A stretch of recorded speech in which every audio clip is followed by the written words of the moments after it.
경기도에 거주 중인 오한성 님이 보내주신 사연입니다. 사연자의 고향 선배 중에 평생 교사로 근무하다 은퇴한 김정옥 씨라는 분이 계셨대요. 혹시 서울에서 오신 선생님이셔요? 그래 맞아. 안녕. 너 이 학교 다니니? 4학년 금자와 6학년인 기순이, 2학년 덕구, 5학년 만철이. 기순이 등에 업힌 갓난쟁이 동생이 있었는데요. 이 친구는 깍두기였고요. 저는 순박하고 해맑은 아이들과 반갑게 인사를 나눈 뒤에 교무실로 향했습니다. 안녕하세요. 이번에 부임한 김정옥이에요.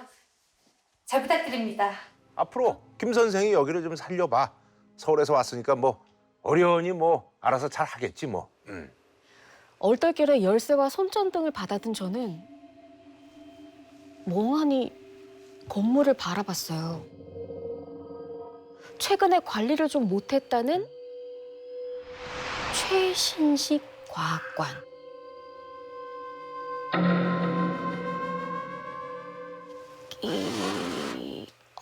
문이 왜 이렇게 안 열려? 저는 삐걱대는 문을 겨우 열고 과학관 안으로 들어갔어요.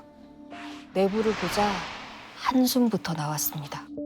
언제부터 방치가 됐는지 먼지와 거미줄로 뒤덮여 있고 실험 도구들도 아무렇게나 널브러져 있었어요.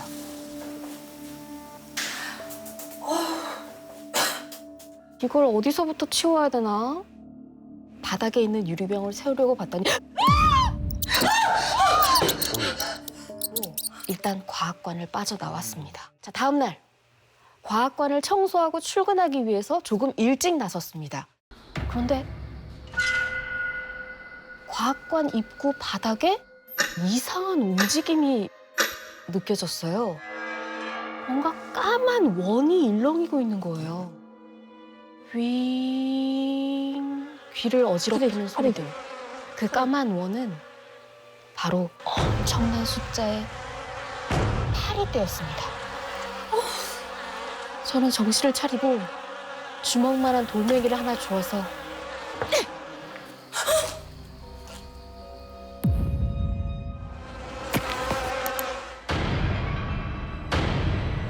그건 죽은 물고기들이 만든 거대한 원이었습니다.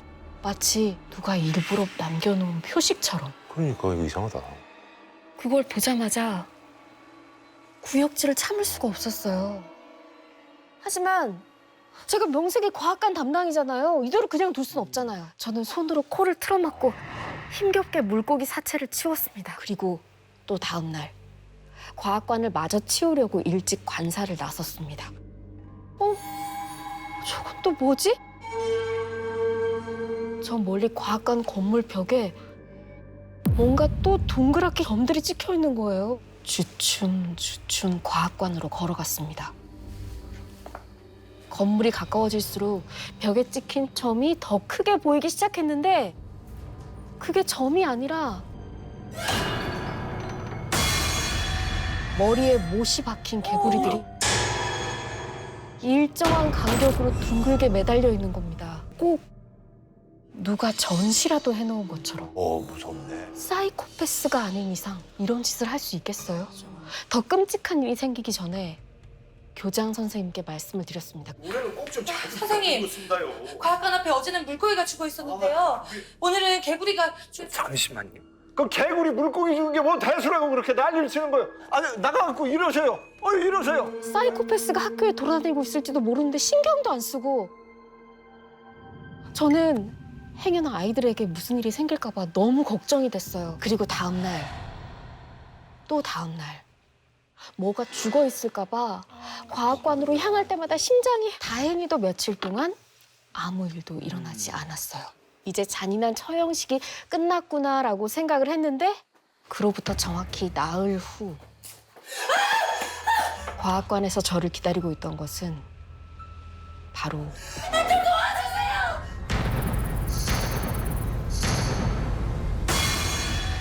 뱀이었습니다. 몸통 한가운데 못이 박힌 채 긴 혀를 늘어뜨리고 죽어 있는 거예요. 너 대체 누구야?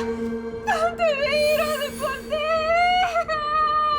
전 너무 무서워서 이곳에 오기로 했던 결정이 너무너무 후회되고 당장이라도 서울로 돌아가고 싶은 충동이 들었습니다.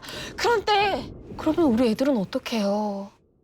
제가 와서 너무 행복해하는 애들인데 결국 저는 무거운 발걸음으로 관사로 돌아와서 한참을 더 울다 지쳐서 잠에 들었습니다. 그리고 잠시 후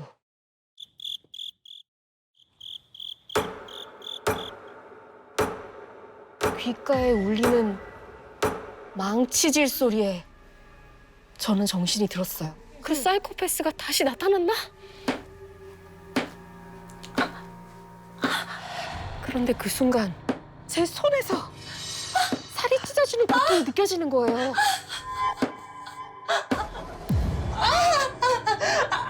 제 양손바닥에 못이 박혀 있는 거예요. 망치질 소리를 따라가 보니 웬 검은 옷의 남자가 제 발에 못을 박고 있었어요. 몸이 쉬도록 울부짖자 그 남자가 몸을 일으키고는 제 코앞까지 다가왔습니다. 한 손에는 피가 뚝뚝 떨어지는 망치를 들고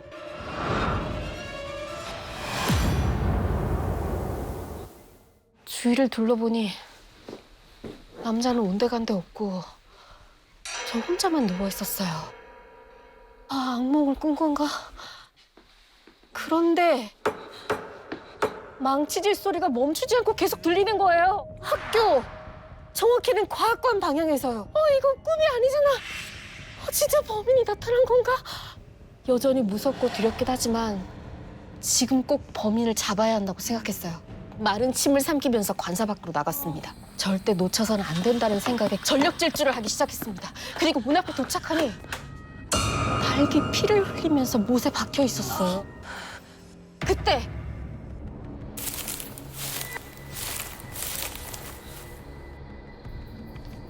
과학관 옆 풀숲에서 인기척이 들렸습니다. 저는 서둘러 풀숲을 헤치면서 소리가 난 쪽으로 달려갔어요. 그러자 도망가는 검은 뒤통수가 보이는 거예요. 거기서! 너 누구야? 거기서! 저는 죽기 살기로 그 검은 뒤통수만 보고 뛰었습니다. 나뭇가지에 온몸이 긁히고 피가 나는데도 멈추지 않았어요. 잡힐 듯 말 듯 좁혀지지 않는 거리. 숨이 턱 끝까지 차올랐지만 마지막 힘을 쥐었잖아요. 목덜미를... 그런데 고개를 돌린 사람은 설마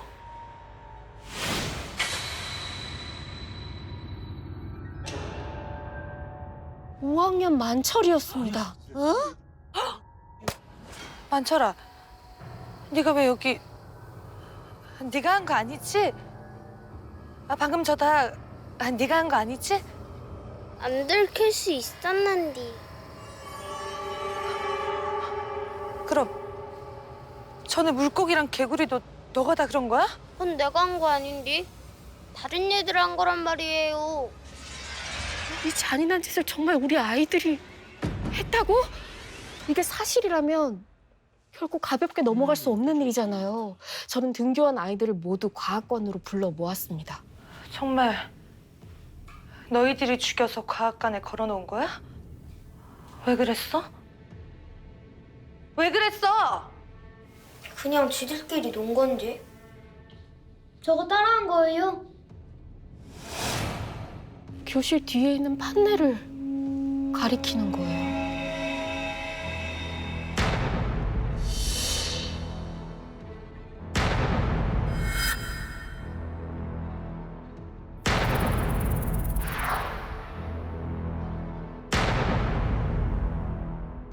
아이들은 지금까지의 일들을 진화놀이라고 불렀어요. 저는 화가 머리끝까지 난 채로 아이들에게 죽였어? 차례차례 무엇을 죽였냐고 물어봤죠. 너는? 지는 물고기 죽였어. 너도? 물고기부터 닭까지 범인이 모두 밝혀졌습니다. 그런데 설마 아니에요. 진아 아직 못했어요. 아직 남은 게 있었나? 그때 제 머릿속에 진화의 과정 마지막 단계가 떠올랐어요. 그 마지막은 바로 사람. 그 순간 아이들의 눈동자가 일제히 기순이가 업고 있던 2살배기 동생으로 향했습니다. 저는 그 모습을 보고 말할 수 없는 공포를 느꼈어요. 그리고 이성을 잃은 채 모질게 체벌할 수밖에 없었습니다. 만약 그날 도망가는 만철이를 발견하지 못했더라면 제가 상상한 그 끔찍한 일이 벌어졌을까요?